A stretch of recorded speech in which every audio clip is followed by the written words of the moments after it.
Bogotá es Teleclip Colombia.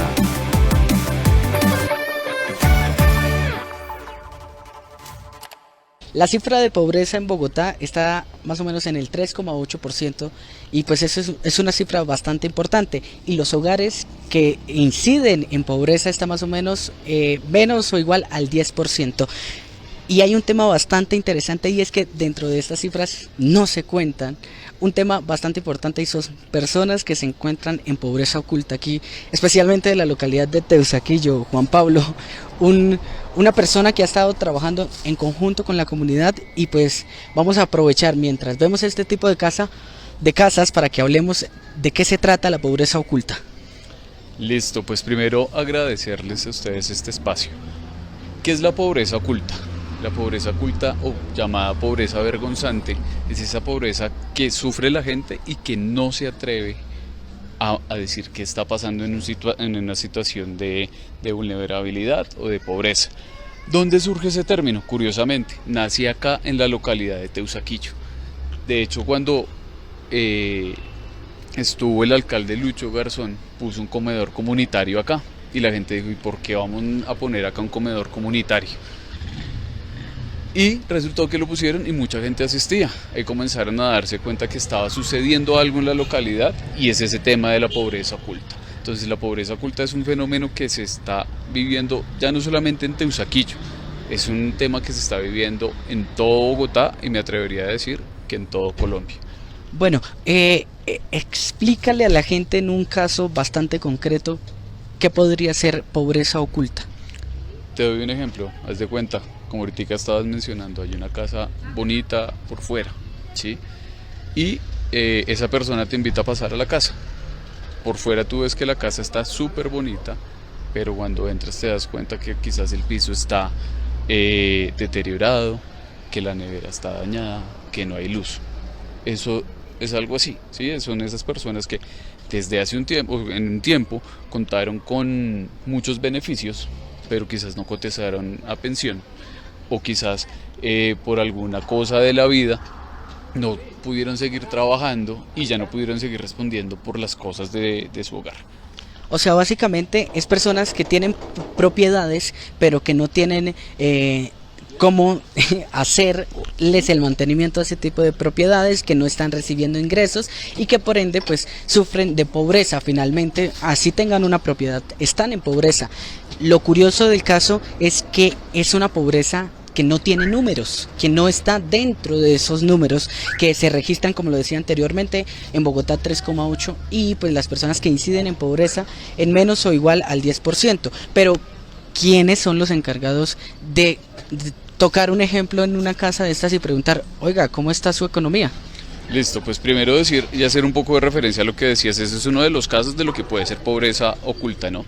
Es las personas que tienen su hogar y por una u otra razón ya no tuvieron ningún ingreso y la casa se fue deteriorando. Hay otro tipo de pobreza que es esa persona que bueno, ese tipo de personas que hay una clase de personas que tienen propiedades y que no pueden pagar, y cómo sería el otro. Exactamente, o personas que hasta perdieron su hogar y en este caso ya llegan hasta habitar calle. Eso sucede. ¿Quiénes son los responsables de tener todas estas cifras y demás? Siempre todo lo que tiene que ver con políticas públicas, ¿sí? Tiene que ver con Secretaría de Integración Social, ¿sí? Ellos han hecho un trabajo acucioso. Pero es que acá tenemos que tener en cuenta otra cosa, y es que no es fácil reconocer que usted está pasando por una situación de pobreza. Eso nos lleva a que no tengamos un dato exacto de lo que es la pobreza oculta, cuántos pobres hay en la localidad, por decirlo de alguna manera. Usted lo mencionaba hace un momento, y acá en el barrio Palermo pues también se vive la pobreza oculta, no solamente en esta UPZ, sino si nos vamos a la UPZ La Esmeralda, también hay pobreza oculta en el barrio Pablo VI. Conozco vecinos que están sufriendo ese flagelo, pero lo que les digo, no es fácil reconocerlo. Entonces pues van, le tocan la puerta y dicen: no, yo estoy bien. Y por eso es un tema que es de mucho cuidado, no solamente es de darle un ingreso a la persona, sino también un acompañamiento, ¿sí? Psicosocial, si se puede decir de alguna manera, y tenerlos en cuenta, porque es que Eso es algo que le debería importar a toda la ciudadanía. O sea, para las personas que nos están viendo, básicamente integración social también, y vamos a intentar hacerles llegar este video. Integración social debe preocuparse ahora, o más bien hablar de las cifras de pobreza oculta y de saber quiénes la están padeciendo, para comenzar a rescatar ese tipo de personas que de alguna u otra manera saben manejar la economía porque lograron obtener algún tipo de propiedades, ¿sí? Y que ahora necesitan ayuda. Hay varias problemáticas que se presentan aquí en la localidad de Teusaquillo: la pobreza oculta, la presencia de habitantes de calle que de alguna manera afecta la seguridad. ¿Cómo está el tema de seguridad, especialmente en la localidad? Bueno, el tema de la seguridad acá en Teusaquillo es bien complejo. Tenemos unas cifras bastante preocupantes. Hablamos de hurtos a personas, más o menos unos 3.900 hurtos se han presentado. Desde el 2022, con corte a mayo, 3.900 hurtos. Pero no solamente hay hurtos, también acá en esta localidad se está viendo la extorsión. Ya tenemos casos de 14 casos de extorsión en la localidad. Eso es totalmente preocupante, y eso se debe a que nuestra fuerza pública debería ser fortalecida. Deberíamos contar con un número de efectivos, por decirlo de alguna manera, mucho más grande. Entonces son cifras que sí son bastante preocupantes para nuestra localidad. Un punto importante: la presencia de las autoridades tiene que ser más recurrente. La policía debería de alguna u otra manera implementar y incrementar especialmente el número de la fuerza pública aquí en la localidad y en diferentes localidades también, ¿no? No solamente aquí en Teusaquillo. Pero hay un punto importante, y es que el tema de las extorsiones, desafortunadamente, pues no debería pasar como sociedad, y es que la policía está siendo partícipe de estas extorsiones. ¿Cómo se puede, digamos, como ciudadanía, hacer que también este tipo de problemáticas donde la policía está siendo partícipe disminuya? ¿Qué hacen, digamos, o sea, cómo hacen la gente? Si yo estoy siendo extorsionado por X persona en general, ¿cómo podemos denunciar? Pues yo creo que eso es algo de cultura, ¿no? Hay un tema de que obviamente nos asusta a nosotros como ciudadanos decirle: oiga, me está sucediendo esto, me están pidiendo plata para esto, me están vacunando para... Sí, eso es un tema. Hay otro tipo de extorsiones, que es el de la llamada, donde casualmente a mi mamá hace unos años le llamaron a decir que yo estaba detenido, y casualmente también mi mamá sabía que yo estaba acostado en mi cuarto, ¿sí? Entonces también hay algo importante que hacer así, y es como educar a la gente para este tipo de cosas. Usted ha hablado ahorita de algo que pues también es triste, y es que muchas veces nuestra fuerza pública termina haciendo cosas que no debería hacer. ¿Qué sucedió más o menos hace 1 año y medio acá en la localidad? Más exactamente en el barrio Galerías. Se dieron cuenta, hubo un caso de extorsión donde la misma policía fue a pedir papeles. Y cuando fueron a dar los papeles le dijeron que le hacía falta, no sé si era uno de los papeles de Saico Yacine, pero bueno, derechos musicales y todo ese tema.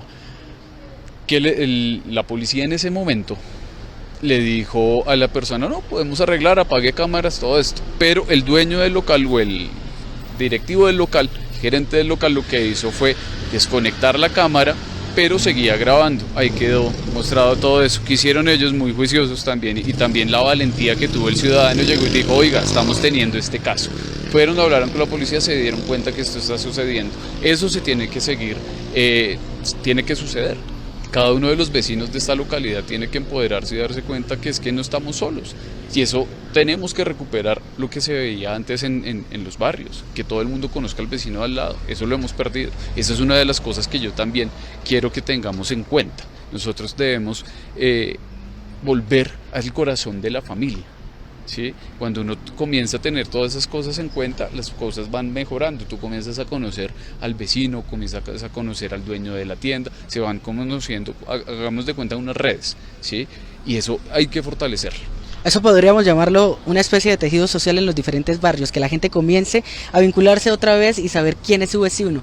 El punto especial de lo que dice Juan Pablo y lo que yo interpreto es que básicamente hay que tener la valentía y de utilizar los canales de comunicación para denunciar las extorsiones y los diferentes delitos que sean ustedes víctimas en la localidad. Juan Pablo, muchas gracias por aceptar la entrevista, por hablar de temas que son importantes para la población. Listo, primero, gracias a todos los que están viendo esta entrevista, gracias a Teleclic por estar acá presente y siempre estaremos de la mano de la ciudadanía trabajando y aportando.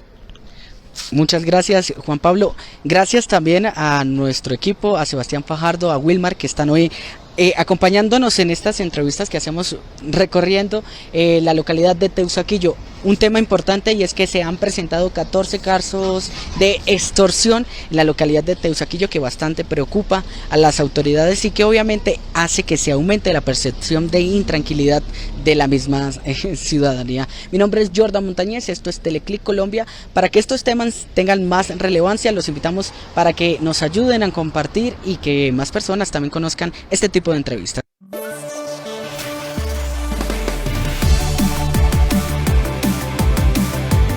Bogotá es Teleclip Colombia.